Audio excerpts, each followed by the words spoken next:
أشهد أن لا إله إلا الله.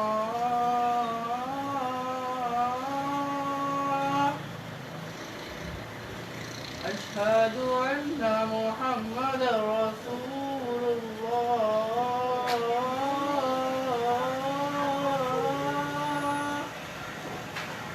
أشهد أن محمدا رسول الله.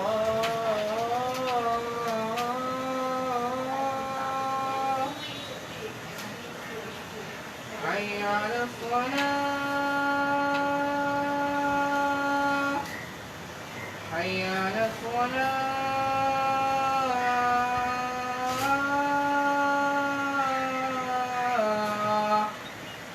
حي على الفلاح. حي على الفلاح.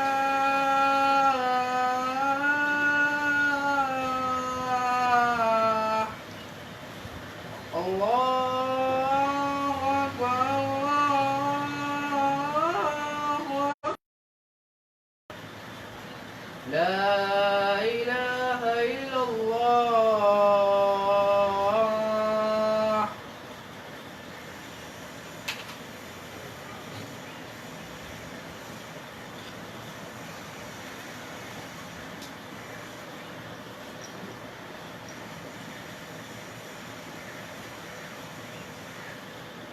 بسم الله الرحمن الرحيم نحمده ونصلي ونسلم على رسوله الكريم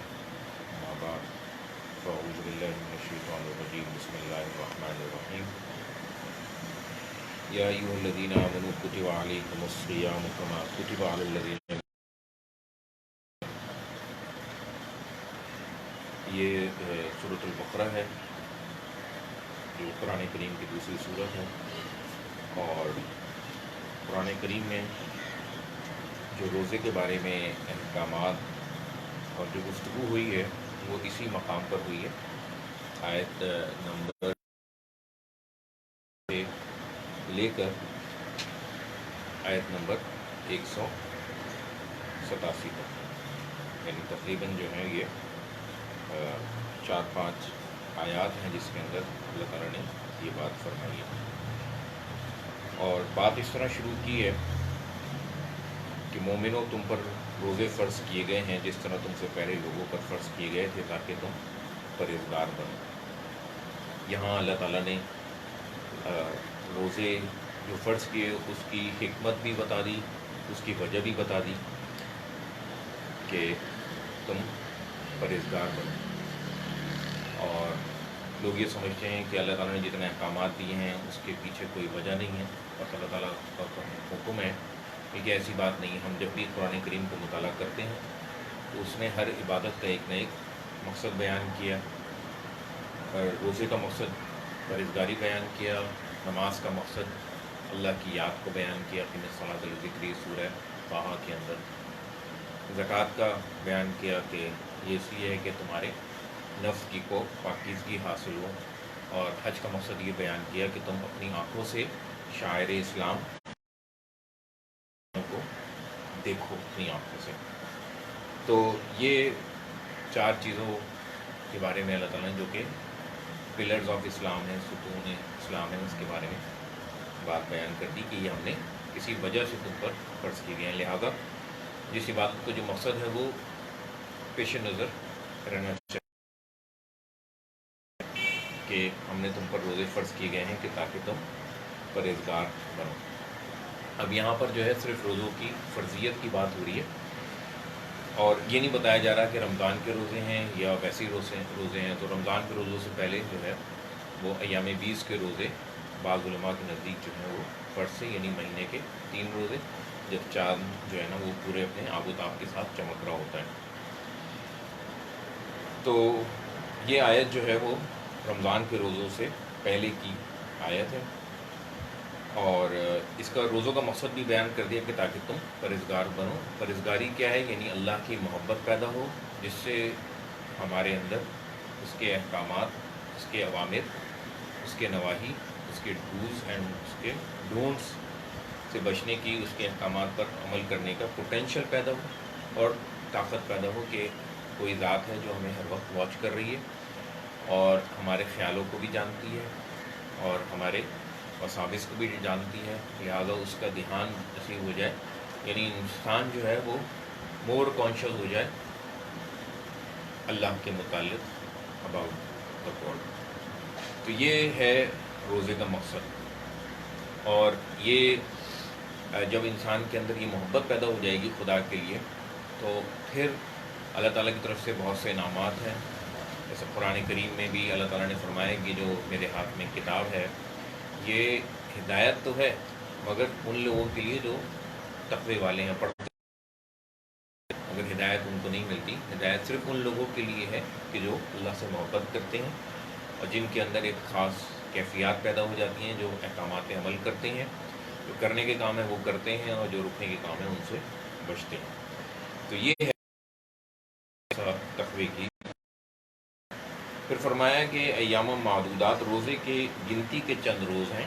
جو شخص تم میں سے بیمار ہو یا سفر میں ہو تو دوسرے دنوں میں روزوں کو شمار کر لے، یعنی پورا کر لے، اور جو لوگ روزہ رکھنے کی طاقت رکھیں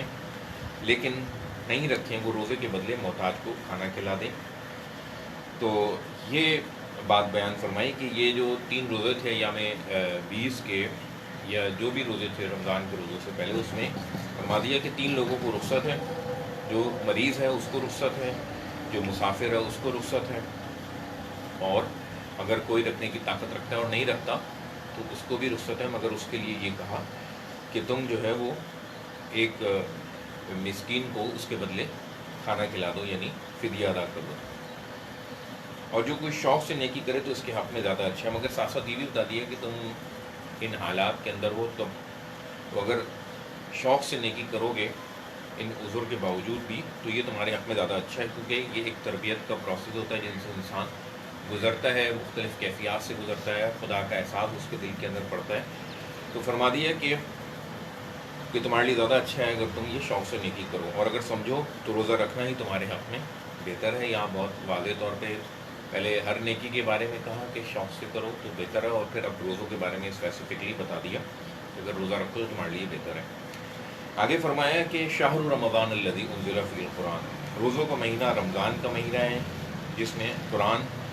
اول یعنی پہلی وحی اس کی نازل ہونا شروع ہوئی، جو لوگوں کے لیے رہنما ہے۔ انہیں بتا دیا کہ رمضان کو جو فضیلت حاصل ہے وہ اسی وجہ سے حاصل ہے کہ اس میں روزے نہیں ہیں، اس وجہ سے فضیلت حاصل نہیں ہے کہ اس میں روزے ہیں، بلکہ اس وجہ سے فضیلت حاصل ہے کہ اس میں قرآن کریم جو ہے وہ نازل ہوا تھا، یعنی اس کی ابتدا ہونا شروع ہوئی تھی۔ تو اور قرآن کریم کے بارے میں بتا دیا کہ یہ لوگوں کا رہنما ہے جس میں ہدایت کی کھلی نشانیاں ہیں اور حق و باطل الگ کرنے والا ہے۔ تو جو کوئی تم میں سے اس مہینے میں موجود ہو چاہیے کہ وہ پورے مہینے کے روزے رکھے۔ بتا دیا کہ یہ قرآن جو ہے یہ رہنما ہے، علماء کو رہنما نہیں کہا، پیروں کو رہنما نہیں کہا، مرشد کو رہنما نہیں کہا، بزرگوں کو رہنما نہیں کہا، آباء و اجداد کو رہنما نہیں کہا، کہ یہ ہے جو رہنما ہے، یعنی ہر وقت تمہارے درمیان موجود رہتی ہے، لہٰذا تم اس سے رہنمائی حاصل کرو اور اس کی اتباع کرو۔ تو ہوگا کیا کہ اس کے اندر ہدایت کی چھپی ہوئی نشانیاں نہیں ہیں بلکہ کھلی ہوئی نشانیاں ہیں، یعنی قرآن کریم نے جو لفظ استعمال کیا وہ یہ لفظ استعمال کیا ہے بینات، یعنی بینہ اسے کہتے ہیں جیسے اس وقت جو ہے وہ سورج نکلا ہوا ہے، روشن ہے، تو دن کے لیے آپ دلیل ٹائم نہیں دیں گے، آپ کہیں گے باہر دیکھ لو کھڑکی میں کہ اتنی روشنی ہے،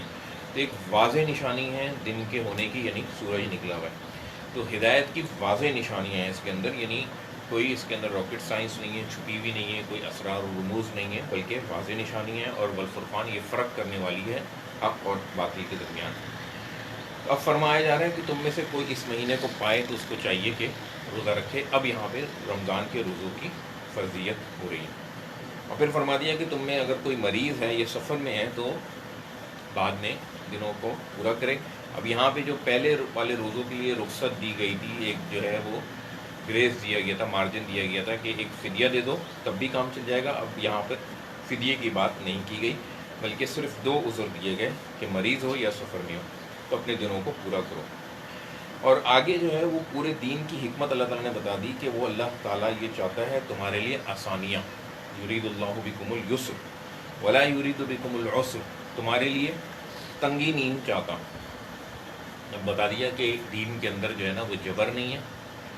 اور جتنے بھی احکامات دیے ہیں اس میں بھی تمہیں رخصت دی ہے کہ اگر سفر میں ہو یا مریض ہو تو روزہ نہیں رکھ سکتے، اس میں کوئی حرج نہیں. روزہ کا تعلق بندے اور اللہ تعالیٰ کا ہے. میں 2 مہینے پہلے ملیشیا میں تھا، تو وہاں پہ یونیورسٹی کے استاد نے مجھ سے سوال کیا کہ جی یہاں پہ چائنیز 40% ہیں ملیشیا کے اندر، اور تامل ہیں، ہندوؤں کی آبادی بہت زیادہ ہے. تو یہاں پر مسلمانوں کا زور یہ ہوتا ہے کہ یونیورسٹی کی جتنی کینٹین ہیں، ریسٹورنٹس ہیں، کیفیٹیریا، ان سب کو بند کر دیا جائے رمضان کے احترام میں. تو جب ہم اس آیت پہ غور کرتے ہیں تو ہمیں یہ معلوم ہوتا ہے کہ اللہ تعالیٰ نے ان کو رخصت دی ہے، اور اس کے تحت 3 اور گروپس ہیں جن کو رخصت دی ہے. یعنی مریض اور مسافر کو تو بہت اچھی طریقے سے بتا دیا، عورتوں کو رخصت دی ہے جب وہ اپنے خاص ایام میں ہوں، بچوں کو رخصت دی ہے، بزرگوں کو رخصت دی ہے، یعنی جو روزے کی استطاعت نہیں رکھتے. تو یہ 5 گروپ ہیں قرآن کی روح سے جن کو روزہ نہ رکھنے کی چھوٹ ہے. اب ظاہر بات ہے اتنی بڑی تعداد ہے یا کوئی غیر مسلم ہے، مسلمانوں کے اندر بھی یہ 5 گروپ ایگزسٹ کرتے ہیں. تو ہو سکتا ہے کہ پاکستان کے اندر اور کراچی کے اندر جہاں مسلمانوں کی اکثریت ہے وہاں تو اقلیت ہے، وہاں تو غیر مسلموں کی اقلیت ہے ملیشیا میں. تو اسلام کہیں یہ حکم نہیں دیتا تم ان کے لیے ہوٹل بند کر دو یا کیفیٹیریا بند کر دو. وہ تو ہمیں مسلمانوں کو بھی اجازت دے رہا ہے کہ مسلمانوں میں مریض ہیں، مسافر ہیں، عورتیں ہیں، بچے ہیں، بزرگ ہیں جو روزہ نہیں رکھ سکتے. تو یہ کوئی قرآن اور حدیث کا حکم نہیں ہے کہ ہوٹل بند کر دیے جائیں اور لوگوں کو مشکلات ہوں. اب سفر ہے، 2.5 کروڑ کی آبادی ہے کراچی کے اندر، تو ہزاروں لوگ تو آتے جاتے ہوں گے. اب مسافر ہے، وہ مارا پھر رہا ہے، اس کو کہیں کھانے کو نہیں مل رہا. ٹرینیں صبح سے شام تک آ رہی ہیں، فلائٹیں صبح سے شام تک آ رہی ہیں، لوگوں کو کھانے پینے کے لیے چاہیے. تو ہمیں ان لوگوں کے بارے میں بھی سوچنا چاہیے، اور ایسا کوئی حکم نہیں ہے کہ مسلمان جو ہے نا جہاں میجورٹی میں ہو وہاں ہوٹل بند کرنے پر زور دیں.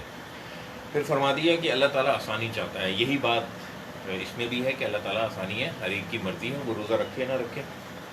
ابھی ہمیں معلوم ہے کہ مسیحوں کی پچھلے مہینے جو ہے وہ روزہ ان کا فاسٹنگ منتھ جو ہے وہ ختم ہوا ہے، اور ان کے 40 روزے ہوتے ہیں، اس کے بعد ان کا ایسٹر آیا ہے. تو مجھے ایک عیسائی عالمہ نے بتایا کہ ہم لوگ اتنے خفیہ طریقے سے روزہ رکھتے ہیں کہ شوہر کو بیوی کے بارے میں روزے کا پتہ نہیں ہوتا، اور بیوی کو شوہر کے روزے کے بارے میں پتہ نہیں ہوتا. اور کہنے لگی کہ ابھی تھوڑی دیر پہلے میں افطاری کرنے بیٹھی تو وہاں کسی کا کھانا رکھا ہوا، تو میں نے بیٹی سے پوچھا یہ کس کا کھانا ہے، تو وہ کہنے لگی میرا بھی روزہ تھا. تو وہ کہنے لگیں کہ ہم اس کو چھپا کے رکھتے ہیں. اور فرمانے لگیں کہ بائبل میں ایک آیت ہے جس میں اللہ تعالیٰ یہ فرماتے ہیں کہ جب تم روزہ رکھو تو آنکھوں میں سرما بھی ڈالو اور سر میں تیل بھی ڈالو. یعنی اپنی ایسی شکل و صورت نہ بناؤ مسکینوں والی یا بھوکوں والی یا کمزوروں والی جس سے لوگ تم پہ ترس کھائیں کہ بھئی تمہارا روزہ ہے. جیسے کہ ہمارے یہاں یہ صورتحال ہوتی ہے کہ سحری کے وقت ایک ہنگامہ برپا ہوتا ہے اور افطاری کے وقت ایک ہنگامہ برپا ہوتا ہے. تو روزے کا جو مقصد ہے وہ پرہیزگاری اور خدا کی محبت، خدا کا دھیان، خدا کا جو ہے وہ قرب حاصل کرنا مقصود ہے، نہ کہ یہ اس کو فوڈ فیسٹیول بنانا مقصود ہے. عام طور پہ ہمارے یہاں پاکستان میں تو لوگ ویٹ گین کرتے ہیں رمضان کے مہینے کے اندر، اور سمجھا یہ جاتا ہے کہ رمضان کو جو اصل میں مہینہ ہے وہ بھوکے رہنے کا مہینہ نہیں ہے بلکہ وہ کھانے پینے کا مہینہ ہے، جبکہ اللہ تعالیٰ ہمیں اس پروسیس سے گزارنا چاہتے ہیں کہ ہم بھوکے پیاسے رہیں. نبی کریم صلی اللہ علیہ وسلم کے دور میں بھی ہمیں کوئی افطاری کا کوئی خاص اہتمام نہیں ملتا. صحابہ اکرام جو گھر میں موجود ہوتا تھا اس سے روزہ کھول لیتے تھے. تو اللہ تعالیٰ فرماتا ہے کہ وَلِتُكْمِلُوا الْعِدَّةَ، تاکہ تم اپنی گنتی کو پورا کرو اور اللہ کی بڑائی بیان کرو، اور تاکہ تمہیں ہدایت بخشی اور تم اس کی بزرگی سے اس کو یاد کرو، اس کا شکر ادا کرو. اس روزے کے اندر ایک شکر کی کیفیت پیدا ہونی چاہیے کہ اللہ تعالیٰ نے ہمیں یہ نعمتیں پورے سال ہمیں دی ہوتی ہیں. ہم جب دل چاہتا ہے پانی پی لیتے ہیں، جب دل چاہتا ہے اس سے نکال کے کچھ چیز کھا لیتے ہیں. تو شکر کی کیفیت جو ہے پیدا ہو، جب وہ نعمت تھوڑی دیر کے لیے ہم سے دور ہوگی تو ہمیں یہ احساس پیدا ہو جائے گا. تو روزے سے خدا کا دھیان نصیب ہوتا ہے. اس لیے اگلی آیت نے فرمایا کہ اے رسول، اے پیغمبر، کہ جب میرے بندے میرے بارے میں پوچھیں تو ان سے کہہ دو کہ میں ان سے زیادہ قریب ہوں. یعنی یہ نہیں فرمایا کہ تم ان کی بات سن لو اور مجھ تک پہنچا دو، بتا دیا کہ نہیں، میں اپنے بندوں سے زیادہ قریب ہوں. تو اب یہاں پر جو ہے وہ ایجنٹ جو ہے وہ جیسے دوسرے کاموں کے لیے ہوتے ہیں ایجنٹ، اللہ تعالیٰ نے اس کو یا تھرڈ پرسن کو جو ہے نا وہ ڈسکریج کیا ہے کہ نہیں میں تو بندوں سے زیادہ قریب ہوں، لہٰذا کوئی نظر و نیاز چڑھانے کی یا کسی عالم کی خدمت میں جانے کی یا کسی نیک آدمی سے کہنے کی کہ میرے لیے دعا کرو یا میرا یہ کام کروا دو اللہ سے کہہ کے، اس کی ضرورت نہیں ہے کہ جب میرے بندے میرے بارے میں سوال کریں تو کہہ دو کہ میں تو تمہارے پاس ہی ہوں، جب کوئی پکارنے والا مجھے پکارتا ہے تو میں اس کی دعا قبول کرتا ہوں۔ بتا دیا کہ میں ہر ایک کی بات سنتا ہوں اور ہر وقت سنتا ہوں، یعنی اللہ تعالیٰ سمیع ہے، یہ نہیں ہے کہ جی کچھ مخصوص احکام میں وہ سنتا ہے، کچھ مخصوص احکام میں وہ بہت زیادہ مصروف ہوتا ہے وہ نہیں سنتا اور وہ بزی ہوتا ہے، اس کے پاس رش ہوتا ہے، یہ کام کا پریشر ہوتا ہے، ایسی بات نہیں ہے۔ ہمیں قرآن کریم کے مطالعے سے ملتا ہے کہ کوئی ایسا وقت رسولوں نے منتخب نہیں کیا دعاؤں کا، بلکہ جس کو جس وقت جو حاجت ہوئی اس نے وہ دعا کری، اور وہی اصل میں دعا ہے جو دل سے نکلتی ہے اور وقت پر نکلتی ہے۔ لہٰذا انسان اللہ تعالیٰ کو اپنے قریب محسوس کرے، اور جب مشکل آ جائے، گاڑی میں جاتے ہوئے مشکل آ گئی، کھانا پکاتے ہوئے مشکل آ گئی، کسی اور جگہ مشکل آ گئی تو فوراً اللہ تعالیٰ سے دل میں دعا کرے۔ اللہ تعالیٰ ہماری دعا کو قبول کرتا ہے۔ ان کو چاہیے کہ میرے حکموں کو مانے، ساتھ ساتھ یہ بھی کہہ دیا کہ میں نے جو احکامات دیے ہیں نا ان کو بھی ماننا ہے اور مجھ پر ایمان لائیں تاکہ نیک رستہ پائیں۔ اب کچھ احکامات ہیں روزوں سے متعلق کہ روزوں کی راتوں میں تمہارے لیے اپنی بیویوں کے پاس جانا جائز کر دیا گیا ہے، وہ تمہاری پوشاک ہیں اور تم ان کی پوشاک ہو، یعنی بتا دیا کہ جو میاں بیوی کا رشتہ ہے یہ لباس کا ہے، لہذا دونوں کو ایک دوسرے کے لباس کا خیال رکھنا چاہیے، اس کو ادھیڑنے کی، اس کو پھاڑنے کی کوشش نہیں کرنی چاہیے، یعنی راز کی باتیں دوسروں کو نہیں بتانی چاہیے، جو اختلافات ہوں وہ لوگوں کے سامنے ان کو نہ ذکر کیا جائے اور بچوں کے سامنے اس کو نہ ذکر کیا جائے، یعنی لباس کا معاملہ فرما دیا کہ اس سے بہتر تعبیر جو ہے نا وہ کوئی نہیں ہو سکتی۔ اللہ کو معلوم ہے کہ تم ان کے پاس جانے اپنے حق میں خیانت کرتے تھے، سو اس نے تم پر مہربانی کی اور تمہاری حرکات سے درگزر فرمائی، اب تم کو اختیار ہے کہ ان سے مل لو، اور اللہ نے جو چیز تمہارے لیے لکھ رکھی ہے اس کو اللہ سے طلب کرو اور کھاؤ پیو یہاں تک کہ صبح کی سفید دھاری رات کی سیاہ دھاری سے الگ نظر آنے لگے۔ بتا دیا کہ روزہ سحری کا وقت جو ہے وہ اس وقت تک ہے جب تک صبح صادق طلوع نہ ہو جائے، تو کالی دھاری ختم نہ ہو جائے اور سفید دھاری نمایاں نہ ہو جائے، اب یہ بتا دیا۔ اب ظاہر بات ہے اس کے لیے کوئی وقت متعین نہیں ہے، کوئی میدانی علاقوں میں رہتا ہوگا، کوئی پہاڑی علاقوں میں رہتا ہوگا، تو یہ ہو سکتا ہے کہ وقت آگے پیچھے ہو جائے۔ تو اس زمانے میں بھی گھڑیاں نہیں تھیں، نہ گھڑیوں کا پابند کیا گیا، لہذا اگر کوئی سحری کرتے ہوئے کسی کو دیر ہو جائے تو اس میں قرآن کی آیت سے گنجائش معلوم ہوتی ہے، تو ایسا نہیں ہے کہ وہ روزہ نہ رکھے کہیں کہ جی میرے تو سحری دیر سے ہو گئی ہے۔ تو یہ فرما دیا کہ صبح صادق تک جو ہے وہ کھا سکتے ہو، پی سکتے ہو، اور روزے کو پورا کرو، انتہا بھی بتا دی کہ رات تک پورا کرو، یعنی مغرب ہوتے ہی جو ہے نا وہ روزہ کھول لو، اور جب تم مسجدوں میں اعتکاف کے لیے بیٹھے ہو تو بیویوں سے الگ رہو۔ اس سے معلوم یہ ہوتا ہے کہ اس زمانے میں اعتکاف خواتین مسجد میں کیا کرتے ہیں، یہ بھی کہا جا رہا ہے کہ آپ دونوں وہاں پہ جو مقصد ہے کہ اللہ تعالیٰ قرب حاصل کریں، وہ کوئی فیملی گیدرنگ نہیں ہے کہ وہاں پہ آپ گھر والوں کے ساتھ ملیں، اور فرما دی یہ اللہ کی حدیں ہیں، ان کے پاس نہ جانا۔ اسی طرح اللہ اپنی آیتیں لوگوں کے سمجھانے کے لیے کھول کھول کر بیان فرماتا ہے تاکہ وہ پرہیزگاری اختیار کریں۔ بتا دیا کہ اللہ تعالیٰ کی باؤنڈریز ہیں، یہ بتا دیا کہ یہ حد ہے،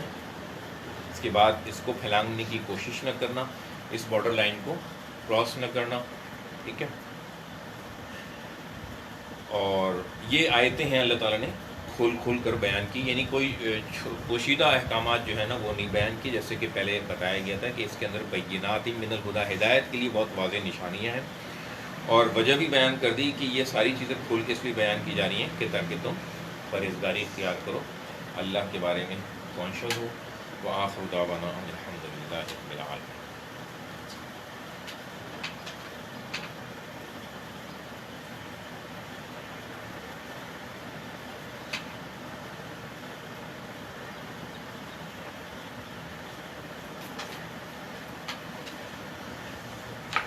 الحمدللہ،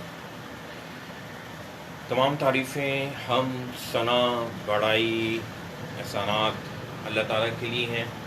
ہم اسی کی تعریف بیان کرتے ہیں اور اسی کی حمد بیان کرتے ہیں، اور ہم اسی سے مدد طلب کرتے ہیں، اور ہم اسی سے مغفرت طلب کرتے ہیں، ہم اسی پر ایمان رکھتے ہیں اور ہم اسی پر توکل کرتے ہیں، اور ہم اللہ سے پناہ مانگتے ہیں اپنے نفس کے شر سے، ہمارے نفس کے اندر جو شر ہے اس سے پناہ مانگتے ہیں، اور اپنے برے اعمال کے اثرات سے ہم اللہ تعالیٰ سے پناہ مانگتے ہیں۔ من یہدی اللہ فلا مضل لہ، اللہ تعالیٰ جس کو گمراہ کرنے والا نہیں اور دوسرے کو ہدایت دینے والا نہیں۔ اطیعوا اللہ و اطیعوا الرسول ولی الامر منکم، اللہ تعالیٰ فرماتے ہیں کہ اللہ کی اور اللہ کے رسول کی اطاعت کرو اور حاکم وقت کی اطاعت کرو۔ حاکم وقت نے جتنی بھی احکامات ہمیں لاک ڈاؤن کے حوالے سے، کرونا کے حوالے سے دیے ہیں، ہمیں اس کی پیروی کرنی چاہیے۔ ہمارے اوپر اس کی پیروی کرنا ایسے ہی فرض ہے جیسے اللہ اس کے رسول کی پیروی کرنا فرض ہے، یہاں تک کہ وہ ہمیں کوئی قرآن کے خلاف یا سنت رسول کے خلاف کوئی حکم دے تو اس کی ہمیں پیروی نہیں کرنی ہوگی۔ تو حاکم وقت نے جتنی بھی ہمیں ہدایت دی ہے، سوشل ڈسٹینسنگ کی بھی ہدایت دی ہے، ماسک لگانے کی بھی ہدایت دی ہے، ٹچ نہ کرنے کی بھی ہدایت دی ہے، تو ہمیں اس پر عمل پیرا ہونا چاہیے۔ اللہ تعالیٰ ہمیں یہ حکم دیتے ہیں، یأمر بالعدل، سختی سے حکم دیتے ہیں کہ تم عدل قائم کرو اپنے درمیان، اور بتا دیا کہ ایمان والو عدل کی گواہی دینے کے لیے کھڑے ہو جاؤ، چاہے وہ عدل تمہارے اپنے خلاف ہی کیوں نہ ہو، چاہے تمہارے والدین کے خلاف ہی کیوں نہ ہو، چاہے تمہارے اقربا کے خلاف کیوں نہ ہو، یعنی ہر حال میں تمہیں عدل پہ قائم رہنا ہے، اور تمہیں ہر چیز میں اللہ کا لحاظ کرنا ہے، کیونکہ اللہ ہی تعالیٰ ہیں جو تمہیں ہر منزل پر اور ہر مقام پر اور روز آخرت بھی وہی کام آئیں گے، کوئی اور کام نہیں آئے گا۔ تو اللہ ہمیں حکم دیتا ہے عدل کرنے کا اور احسان کرنے کا، یعنی بہترین سلوک کرنے کا، وَإِيتَاءِ ذِي الْقُرْبَىٰ، اور قرابت داروں کو دینے کا۔ میں پہلے بھی بتا چکا ہوں کہ قرآن کریم میں 9 مقامات کا یہ جب بھی دینے کی بات آئی ہے تو سب سے پہلے یہ کہا کہ قرابت داروں کو، 2 قرابت داروں کو دینے کا، چاہے وہ زکوٰۃ ہو، چاہے وہ صدقات ہو، چاہے وہ خیرات ہو، قرابت داروں کو ہی دینے چاہیے۔ اس کا دوہرا اجر ہے، کیونکہ ایک تو آپ اپنا صدقہ یا خیرات یا زکوٰۃ نکال رہے ہیں اس کا، اور دوسرا صلہ رحمی کا بھی اجر ہے۔ وَإِيتَاءِ ذِي الْقُرْبَىٰ، ان 3 چیزوں کا حکم دیتا ہے اللہ تعالیٰ، اور وَيَنْهَىٰ، ہمیں سختی سے روکتا ہے منکرات سے، برائیوں سے، فحاشی سے، اور خدا کے خلاف علم بغاوت بلند کرنے سے۔ یعظکم لعلکم تذکرون، اللہ تعالیٰ تمہیں نصیحت کرتا ہے ان باتوں کی تاکہ تم یاد دہانی حاصل کرو۔ شہر رمضان الذی انزل فیہ القرآن ھدی للناس وبینات من الھدی والفرقان انا انزلناہ فی لیلۃ القدر، ہم نے اس قرآن کریم کو لیلۃ القدر میں نازل کیا۔ لیلۃ القدر خیر من الف شہر، لیلۃ القدر 1000 مہینوں سے افضل رات ہے، بہترین رات ہے۔ اس کے اندر فرشتے اترتے ہیں اور خدا کا فیصلہ اترتا ہے ہر حکم کے بارے میں، اور یہ رات جو ہے وہ جاری رہتی ہے یہاں تک کہ فجر شروع ہو جائے۔ تو اس رمضان المبارک میں بھی ایک رات ایسی آئے گی جو لیلۃ القدر کی ہوگی، اس کو تلاش کرنے کی کوشش کریں۔ اصل بات یہ ہے کہ انسان جس رات کی قدر کر لے وہ رات اس کے لیے لیلۃ القدر ہے، یعنی جس میں عبادت کر لے، اس کو قیمتی بنا لے، جس میں اپنے آپ کو برائیوں سے جو ہے وہ بچا لے۔ تو کوئی یہ مخصوص رات نہیں ہے، آخری عشرے میں اس کو تلاش کرنے کا حکم دیا گیا ہے۔ تو اللہ تعالیٰ اس رات کو حاصل کرنے کی ہمیں توفیق عطا فرمائے، جتنے احکامات رمضان سے متعلق بتائیں اس کو سمجھنے کی، اس پر عمل کرنے کی توفیق عطا فرمائے، اور قرآن کریم کی روشنی میں دین متین کو، اسلام کو سمجھنے کی توفیق عطا فرمائے۔ دعا فرمائیے کہ یہ جو وبا پھیلی ہوئی ہے اس سے اللہ تعالیٰ ہمیں جلد از جلد ہدایت عطا فرمائے۔ لوگ پریشان ہیں، گھروں میں رہنے کی وجہ سے بھی پریشان ہیں جو ہے، اور لاک ڈاؤن کی وجہ سے بھی ہے پریشان ہیں، پریشان ہیں، اور کام نہ ہونے کی وجہ سے بھی پریشان ہیں۔ تو اے اللہ ان سب کی پریشانیوں کو اپنی رحمت و برکت سے دور فرما، اور ہمیں عافیت والی زندگی عطا فرما، دنیا میں بھی عافیت عطا فرما اور آخرت میں بھی عافیت عطا فرما، ہر حال میں عافیت عطا فرما، ہر قسم کی بیماری سے، ناگہانی سے ہماری حفاظت فرما۔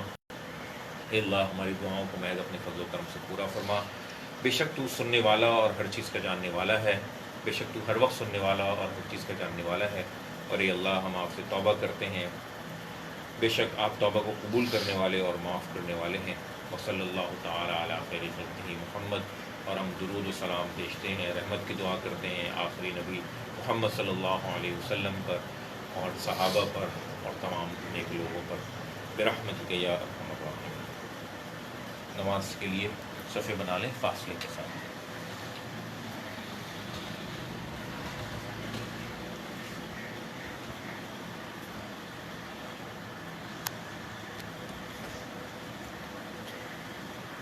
تھوڑا فاصلے سے کھڑے ہو جائیں۔ عبداللہ بیٹا آپ بھی فاصلے سے ہو جائیں، تھوڑا ڈسٹینس ہو جائیں، اس کو قریب کر دیں، نہیں نیچے جائیں گے۔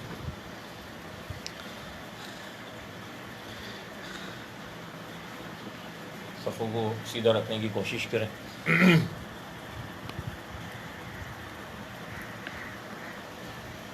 اقامت کریں۔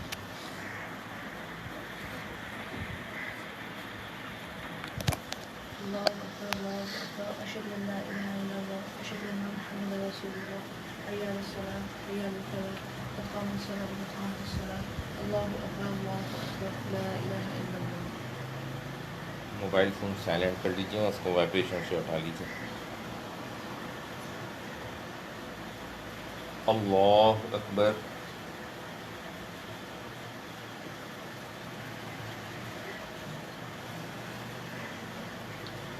الحمد للہ رب العالمین الرحمن الرحیم مالک یوم الدین إياك نعبد وإياك نستعين اهدنا الصراط المستقيم صراط الذين أنعمت عليهم غير المغضوب عليهم ولا الضالين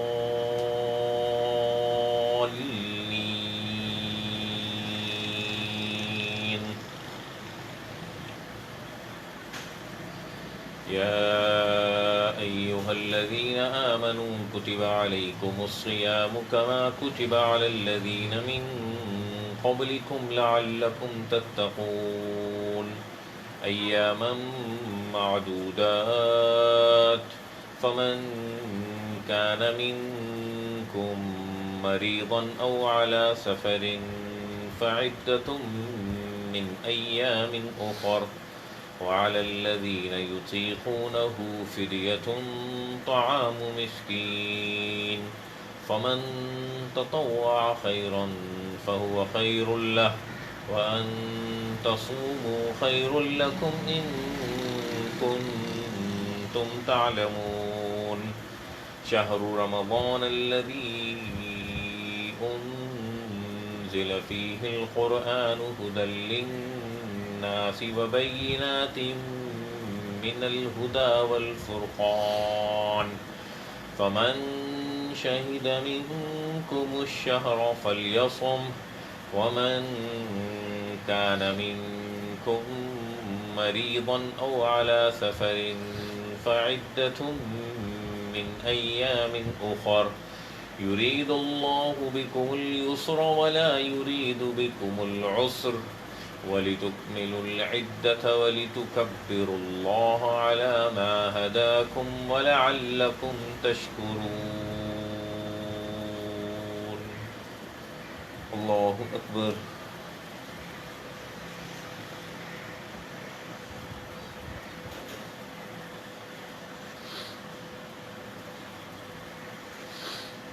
سمع الله لمن حمده الله أكبر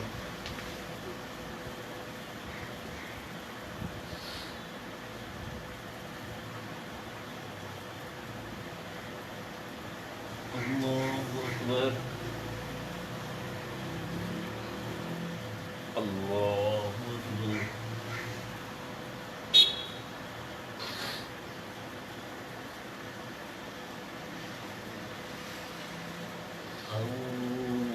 الله أكبر الحمد لله رب العالمين الرحمن الرحيم مالك يوم الدين إياك نعبد وإياك نستعين اهدنا الصراط المستقيم صراط الذين أنعمت عليهم غير المغضوب عليهم ولا الضالين.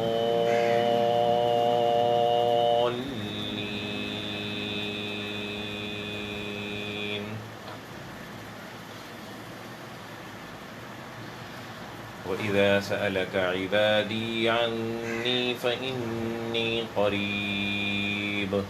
أجيب دعوة الداعي إذا دعاني فليستجيبوا لي وليؤمنوا بي لعلهم يرشدون. أحل لكم ليلة الصيام الرفث إلى نسائكم هن لباس لكم وأنتم لباس لهن علم الله أنكم كنتم تختانون أنفسكم فتاب عليكم وعفى عنكم فالآن باشروهن وابتغوا ما كتب الله لكم ولا تباشروهن وأنتم عاكفون في المساجد تلك حدود الله فلا تقربوها كذلك يبين الله آياته للناس لعلهم يتقون.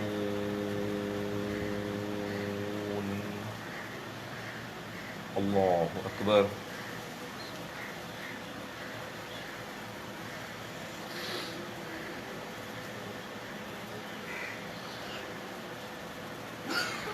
سمع الله لمن حمده. الله أكبر.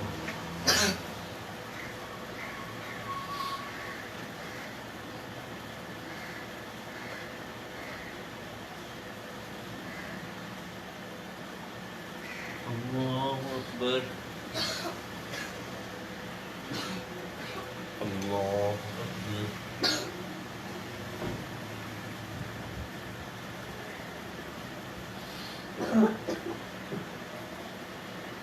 الله أكبر.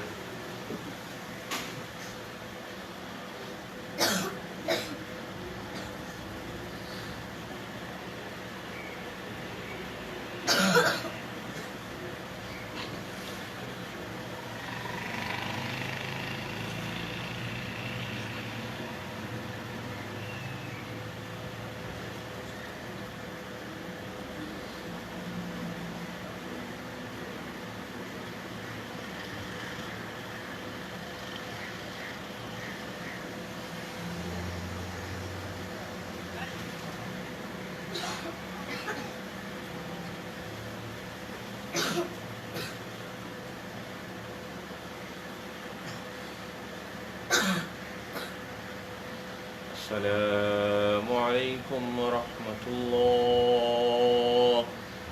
السلام عليكم ورحمة الله.